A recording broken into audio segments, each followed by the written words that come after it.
नमस्कार, दोपहर के 3 बज चुके हैं। आप देख रहे हैं आज तक। मैं हूं आपके साथ चित्रा त्रिपाठी। जब चीन की अपने ही घर में फजीहत होने लगी तो उसने गलवान का सच स्वीकार कर लिया। हालांकि उसने आधा अधूरा सच ही उगला है, लेकिन चीन को यह मानना पड़ा कि गलवान में उसके सैनिक मारे गए। भारत ने अपने कूटनीतिक डाउन से न सिर्फ चीन को झुकाया, बल्कि उसके झूठ की कलई भी खोलकर रख दी है। चीन के हर तरफ हो रही है फजीहत। यह रिपोर्ट देखिए।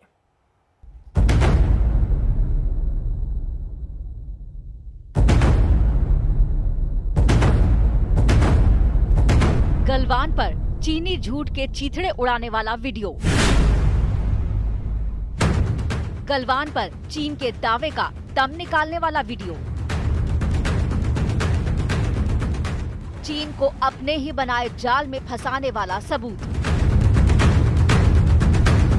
8 महीने बाद गलवान पर चीन का आधा अधूरा कबूलनामा।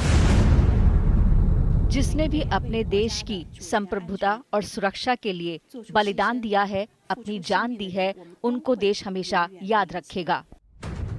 जो सीधे तरीके से मान ले वो चीन तो हो ही नहीं सकता।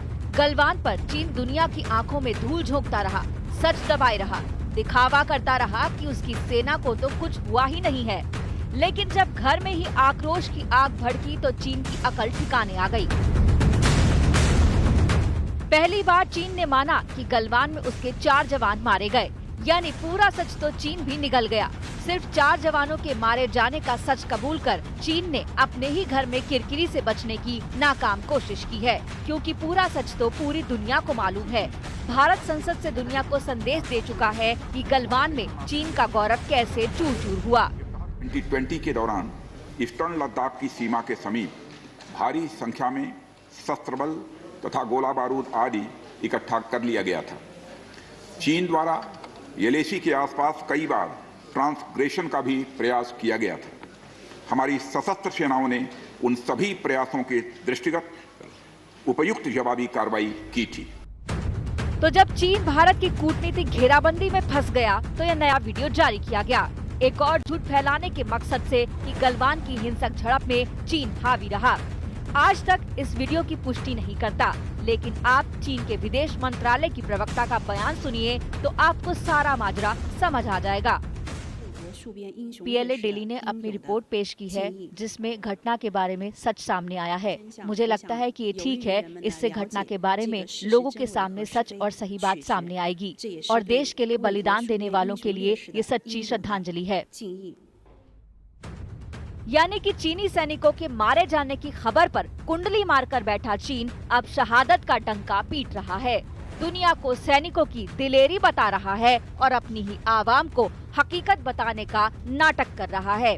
उसे ये सब इसीलिए करना पड़ा क्योंकि गलवान में मारे गए चीनी जवानों के परिजन अपनी ही सेना से नाराज थे। परिजन गुस्से में थे कि पीएलए ने अपने ही जवानों का अपमान किया है। उनकी नाराजगी इसीलिए भी थी कि भारत ने अपने शहीदों का पूरा सम्मान किया। चीन का झूठ भी बेपर्दा हो रहा था। रूसी एजेंसी ने बता दिया कि गलवान में कितने चीनी सैनिक मारे गए। चाइना साफ तौर पे जानता है कि आज के माहौल में सच को छुपाया नहीं जा सकता beyond a point of time. ऐसे में चाइना को साफ तौर पर नजर आ रहा था कि अभी समय आ गया है कि वास्तव में कबूल करे कि उसके कुछ सैनिक मारे गए।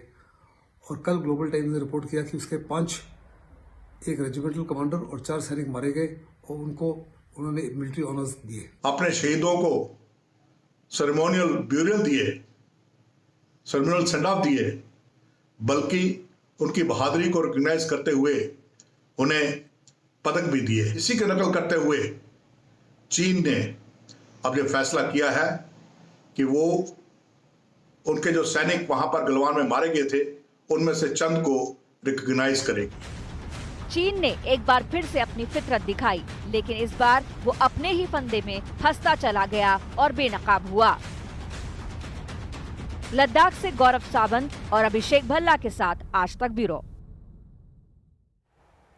तो एक तरफ भारत और चीन के बीच कमांडर स्तर की बातचीत, वहीं दूसरी तरफ सारी हेकड़ी निकल चुकी है चीन की और आखिरकार उसको स्वीकारना पड़ा कि गलवान में क्या कुछ हुआ था। इसी पर और ज्यादा जानकारी के साथ गौरव सावंत इस वक्त मेरे सहयोगी सीधे ले से हमारे साथ जुड़ चुके हैं। अब भारत अपना सख्त रुख चीन से किस तरह से दिखा रहा है गौरव, और इस बातचीत को लेकर जो भारत और चीन के बीच चल रही है और क्या जानकारी मिल रही है?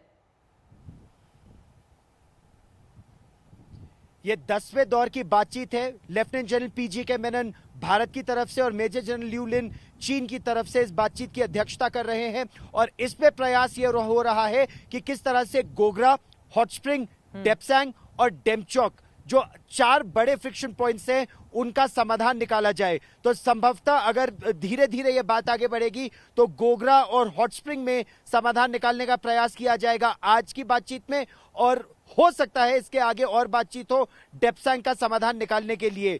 जो मेरी सेना के आला अधिकारियों से बात हुई थी तो उन्होंने कहा कि पेंगोंगसो के दोनों छोरों पर जब चीन की सेना पीछे हटी और फिर भारत की सेना पीछे हटी, इससे कई सबक है जिनको यहां भी लागू किया जा सकता है। लेकिन यह तभी होगा अगर चीन साफ मंशा से इस बातचीत के लिए सामने आए। जैसा आपने अपनी रिपोर्ट में बिल्कुल सही कहा चित्रा, चीन दिखावा कुछ अलग कर रहा है और असलियत कुछ अलग है, और इसीलिए ये जो हो भी रहा है केवल डिसएंगेजमेंट है। अभी ना डी एस्केलेशन हो रहा है और ना ही डी इंडक्शन, यानी जो दोनों ही सेनाएं लद्दाख और चीन की तरफ रहेंगी, दोनों ही सेनाएं अपने परमानेंट लोकेशन पर अभी नहीं लौट रही हैं चित्रा।